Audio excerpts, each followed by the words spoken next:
పుట్టబోయే బిడ్డను వదిలించుకోవాలనుకున్నారు. ఓ గర్భిణి నుంచి పెద్ద మొత్తంలో డబ్బు తీసుకుని గుట్టుచప్పుడు కాకుండా డెలివరీ చేయడంతో పాటు నవజాత శిశువును విక్రయించిన ఓ ప్రైవేట్ ఆసుపత్రి నిర్వాకం కామారెడ్డి జిల్లా కేంద్రంలో బట్టబయలైంది.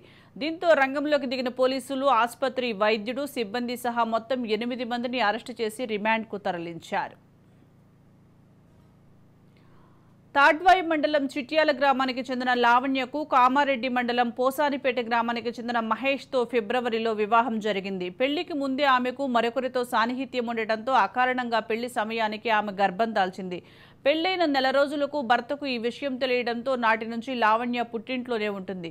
పుట్టబోయే బిడ్డ తనతో లేకపోతే భర్త మళ్లీ చేరతీస్తాడని భావించిన లావణ్య ఏప్రిల్లో శ్రీరామ్ నగర్ కాలనీలో ఉన్న సమన్విత ఆసుపత్రిని సంప్రదించింది.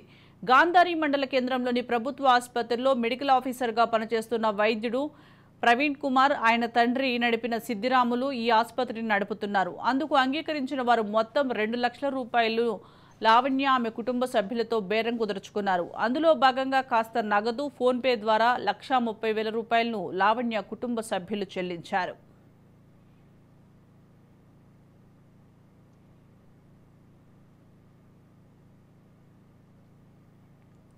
ఏప్రిల్ 11న అర్ధరాత్రి లావణ్యకు డెలివరీ చేయగా ఆడపిల్లకు జన్మనిచ్చింది. అప్పటికే రాజంపేటకు చెందిన ఇట్టం బాలకృష్ణ ద్వారా అతని బంధువైన సిరిసిల్లకు చెందిన దేవయ్యతో బిడ్డను కొనే వారితో డాక్టర్, ఆయన తండ్రి ఒప్పందం చేసుకున్నాడు. సిరిసిల్ల జిల్లా ఇల్లంతకుంట మండలం రేపాన గ్రామానికి చెందిన భూపతి అనే వ్యక్తి పిల్లలు లేకపోవడంతో పసిబిడ్డను కొనుగోలు చేసేందుకు ముందుకు వచ్చాడు. 20,000 రూపాయలు తీసుకుని ఏప్రిల్ 12న పాపను భూపతి దంపతులకు అప్పగించారు.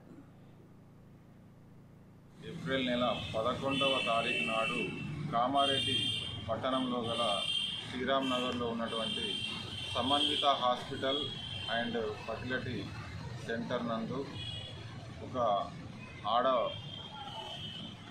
పిల్లకు జన్మనిచ్చిందని, ఆ తర్వాత ఆ అమ్మాయిని తల్లి మరియు హాస్పిటల్లో ఉన్నటువంటి డాక్టర్లు, తర్వాత అందులో పనిచేసే కాంపౌండరు, తర్వాత వాచ్మెన్ కలిసి ఎవరికో అమ్ముకున్నారని 1098 చైల్డ్ హెల్ప్ లైన్ నంబర్కు లావణ్య భర్త అయినటువంటి మహేష్ కంప్లైంట్ చేసినాడని, ఆ విషయంలో విచారణ చేసి తగు చర్య తీసుకోవాల్సిందిగా దరఖాస్తు ఇవ్వడం జరిగింది.